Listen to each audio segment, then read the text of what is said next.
tawanin bangi dianin gada dokare gapinyo manyo ayini yagan gomana kutam abi kowe chapir ye chwa artenin ye tedien tiang agubyagan go ye antangi da go be atogala chen gapi na peino metan acha ganito ai ni ke ye chuban ye kadit bai loi wendan nyale bai achang wang go bangir ye lai nyai badal gapingan do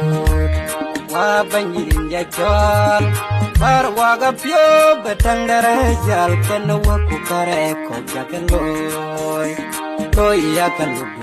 napyo gapyon ye chen tiel kurwe baya tong ga punja te na penom nin chen gapi na penom matan acha ganito ai ni ke ye chuban ye kadit bai loi wendan nyale baya chang wang do bangir ye lai nyai badal gapingan do in chal bandit ku balon chin yate ya baya tak na kagapi ni mong ya gapon mong yang rai chang cha kai yang ngot nyoyan ka chen gapi jagate nyoy jadaban kumela jagaban ayaban yang machan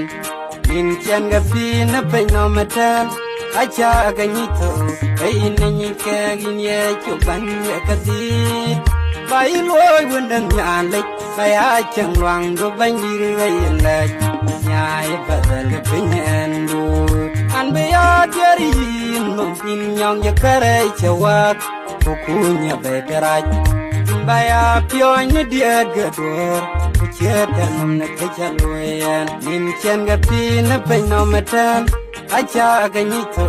ai ni ke ye chuban ye kadit bai loi wendan nyale bai achang wang do bangir ye lai nyai badal gapinyan do in lai tani tira chi wur ye toy baya do kun nong rani ya gam ye cha wati abya anian gatek dia biaja dari jokang ku bamo kenama banet yang rai banyak tiawam ngerian da jom dilaja